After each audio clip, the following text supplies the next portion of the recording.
Well, the Texas Veggie Fair is the largest and longest-running plant-based festival in Texas, and it's back for its 9th year next weekend. Thousands of visitors are expected at Revachon Park in Dallas to experience a variety of plant-based foods, products, demos, and speakers. And I'm joined now by one of those speakers. He is a vascular surgery specialist in Mesquite, Dr. Riz Visits. Thanks for being with us today. Well, thank you. I'm excited to be here. All right, so let's talk a little bit about the health benefits to a plant-based diet. Why is eating fruits and vegetables important to the diet? Well, the fruits and vegetables are essential to what we eat. There's a plethora of things that we get from them that are important. They're full of antioxidants, phytonutrients, vitamins and minerals, and fiber. And these are things that we don't get from meat. Oh, sure. So do you think Americans are getting enough fruits and vegetables in their diet just in general? Well, I mean, that's a resounding no. I know, and I know it's a no for me as well. That's something I definitely need to pick up. Yeah, there's studies out there that show that we get less than one serving of fruits or vegetables on a daily basis. The recommendations are that we should get probably 3 to 4. So definitely we're not getting enough fruits and vegetables. You know, you hear the argument sometimes, oh, I take a multivitamin, so I'm okay. Does that balance it out or not so much? No, not so much. I'm not a big believer in vitamins and supplements. I think if you eat a well-rounded diet, you're going to get what you need. Great. Will eating too much meat put you in the hospital? You know, that's a good question. Eating a steak today is not going to put you in the hospital, or a cheeseburger today. But over a lifetime, consistently eating a largely meat-based diet will put you in the hospital. There's no secret that meat causes heart disease and is associated with cancer. So consistently putting that in your body over the course of a lifetime will put you in the hospital later on. All right. I guess we'll start with this. How's the best way to adapt a plant-based diet? Because I would think it might just be hard to go just cold turkey and not eating meat. Is it good to phase in, or can you go ahead and do it that way? You know, I think it's up to the individual. There are some people, everyone knows themselves best. And cold turkey does work for some people, and if that's what they want to do, then they do it. I personally knew that wouldn't work for me, and I transitioned over the course of, literally a couple of years. Yeah.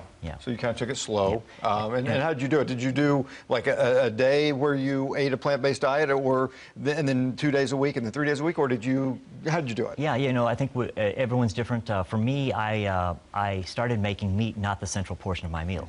Typically, we put meat on our plate, and then we'll surround it by a few little things. I started to say, okay, I only want meat to be a small portion of my diet, and I'd put more fruits and vegetables on the plate. And I eventually got to a point where meat might have been 10% of my thing. And then at that point, I just stopped. Did you notice a difference in how you felt? Yeah, I definitely, I felt better. There's this more energetic, I felt cleaner. So no doubt about it. All right, so do you believe that a whole food plant-based diet can reverse illness in us? Yes, there's no doubt about it. I see it every day in my practice, and there's a lot of 80% of the diseases that we encounter today are related to our diet and what we put in our bodies. Obesity leads to diabetes.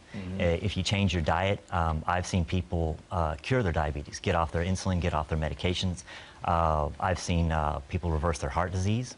It can also improve cancer markers. I see it in two ways. I see people, they just generally feel better, they sleep better, but I also look at these, what I call biomarkers, that we can measure cholesterol, fat, we can measure sugars, and we see distinct changes and improvements. And so how quickly, once you shift that diet, do you start to see improvement? Is it pretty quickly, or does it take a little bit of time? Well, believe it or not, you can see changes in just a few weeks.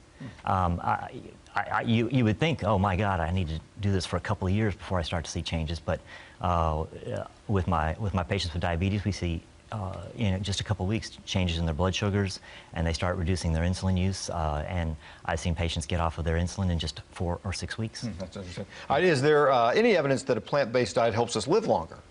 So there's no studies. That's a hard one to do. You know, you can't study 30, 40, 50 years. So there's no studies out there that have that answer, although there are studies now in process to look at that. But I think intuitively you can look at things and say, okay, well, we know that a meat-based diet causes cancer, it causes heart disease. And we know that a plant-based diet not only doesn't cause those, but reverses it.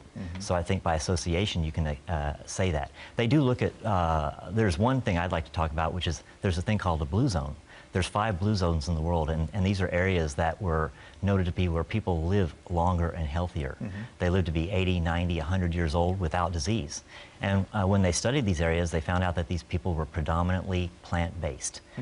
Less than 5% of their diet was from meat. And so there's some examples there of showing that plant-based societies live longer. Right, so you're probably not going to live forever, but you might be healthier while you're alive, and you may extend your life somewhat. Oh, that's the idea. Yeah. Let's live longer and healthier while we're doing it. Okay, so when your patients come to see you and you tell them, this is what I recommend, are they receptive to it? Oh, I get a whole host of reactions. I'll bet. We're very culturally ingrained in the way things are. Sure. Unfortunately, I treat very advanced problems. Atherosclerosis and heart disease, and I've got patients who are having strokes and losing limbs, and so when they start to have that, some of them are receptive to it, and I'm happy for that, and I want to help them change their ways. Others, you know, I think just like anything else, people have to be ready for the message. Sure, absolutely. Dr. Picard, thank you so much for coming in today. It was a pleasure. Thank you. Good talk. All right, coming up, we're demystifying veganism. It's more than just a diet. We're going to talk about the benefits coming up next, plus how a plant-based lifestyle can help the environment as well. Stay with us.